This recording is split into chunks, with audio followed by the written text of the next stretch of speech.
Hello, welcome back to Crushing Sounds. My name is Chris. This time I'm looking at the debut album from Thomas Winkler's new project, Angus McSix, with the debut album Angus McSix and the Sword of Power.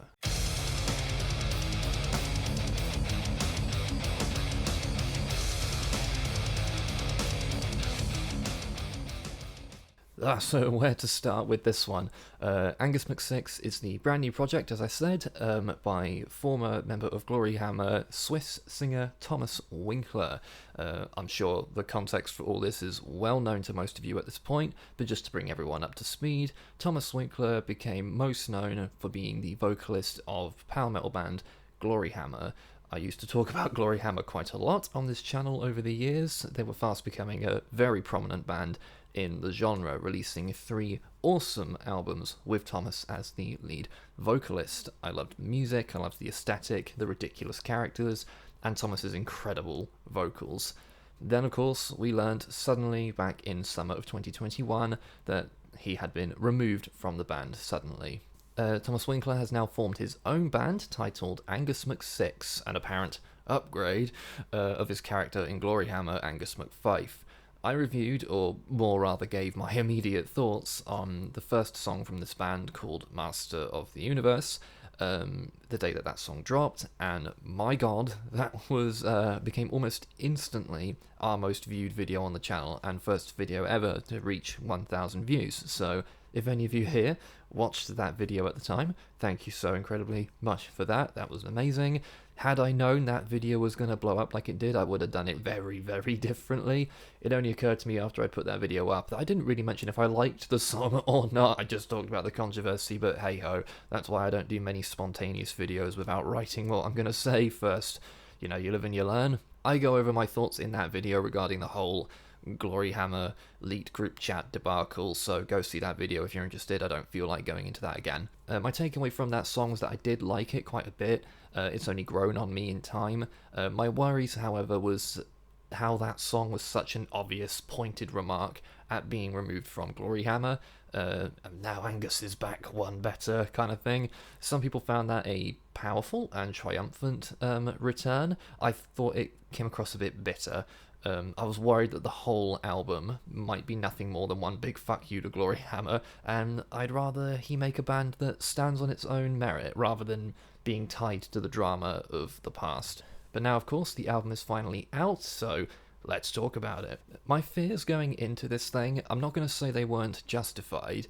However, having heard this album a couple times, I can certainly say they were all for naught. Angus McSix and the Sword of Power fucking rules. Other than that one song, the band very much stands on its own, and not in the shadow of Thomas's previous band. I, of course, have already looked at Master of the Universe already, but I'll just mention here that I think it was a very smart move putting that right at the beginning of the album. I think we all could have assumed it was going to be the opening track based on where the lyrics seem to take place almost immediately after where the last Glory Hammer album ended up. It almost felt like a let's deal with the goblin in the room, acknowledge the new setting and all that, so we can move on to some new stuff. Now that I know that the whole album isn't one big diss track, I can enjoy this song a lot more as a triumphant rise from the ashes kind of song, and that's awesome. Guess who's back? One better.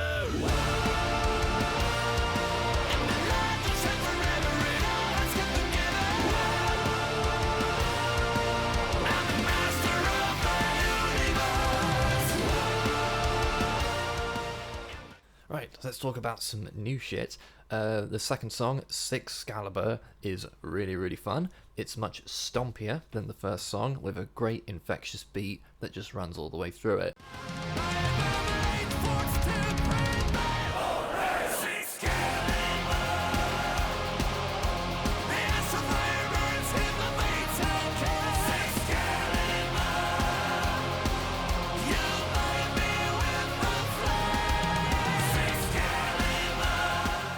It's also a great showcase of the awesome choruses that we hear across the entire album.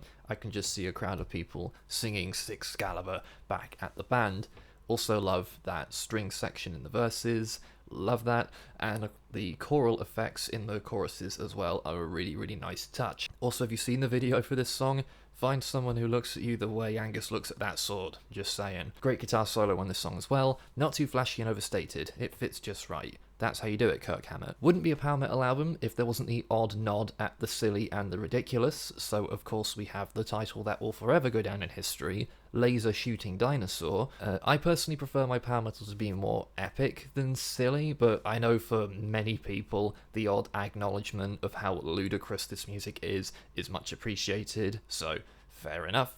And what could be more ridiculous and ludicrous than the image of Angus riding a giant laser-shooting dinosaur? It's also this song where I noticed how prominent the synth side of things are for this band. They almost take over from the guitars at times, and I don't know how I feel about that. I am a guitarist after all. But you know, synths, power metal, symphonic power metal especially, they kind of go hand in hand these days. It gives me some Beast in Black vibes at points, which is never a bad thing.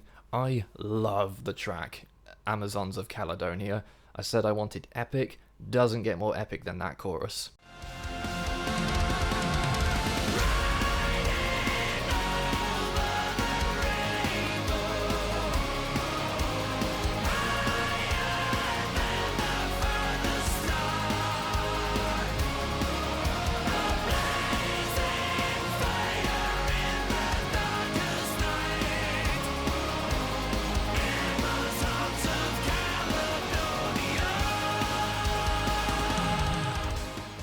Just listen to that choral singing, it just lifts it so much higher than it would be otherwise. It's such a subtle thing to add, but it makes all the difference for me. Not just that though, I love the instrument work on this song especially. That high riff that plays alongside the synths, so fucking good. And when it comes back after the second chorus, that low chugging that accompanies it makes it so satisfying. This was the headbanging bit for me.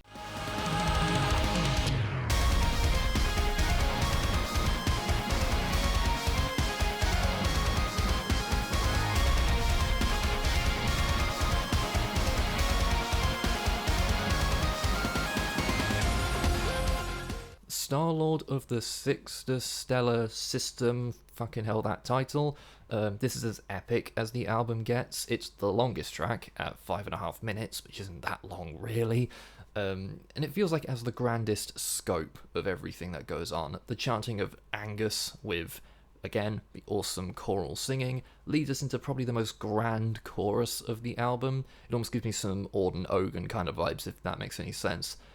Also, again, some great guitar work in the pre-chorus. It's also our first instance of a spoken word section, that really like low pitch shifted vocal thing that Glory Hammer sometimes do.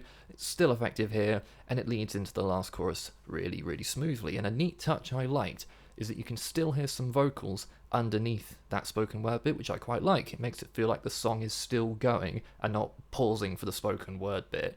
Also within the backing vocals, you can hear some of the most impressive singing Thomas has ever done. He's incredible across the whole album, of course, we know he's amazing, but here it's especially incredible.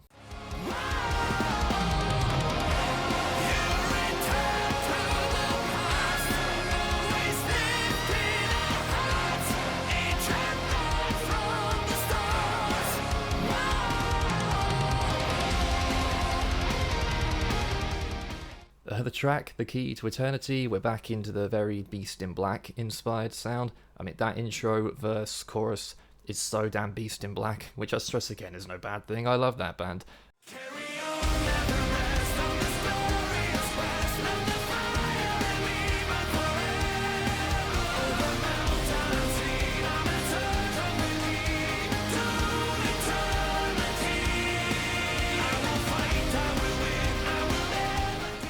And that beat in the chorus is again super satisfying. Am I the only one who now wants a collaboration between Angus McSix and Beast in Black? Please tell me I'm not. And that transition again from spoken word into a key changed chorus, it's so cheap, but it works for me, god damn it. Love this one as well. I'm electing not to talk about every single song on this album lest I just start repeating myself, because they all get the same things right. This album just boots off right from the word go, and it just doesn't stop. It's great all the way through, with awesome, epic, symphonic power metal. Are there any negatives? I'm not too crazy about the last track, I'll confess. Just a Fool Will Play Tricks on Angus McSix. I don't really rate the chorus in that song, not gonna lie. Given the strength of all the choruses we've had up to this point, this one feels quite rudimentary in its lyrics. Pretty simple stuff. It's only a bonus track, so no big deal. Fireflies of Doom is more than sufficient as the real closer of the album.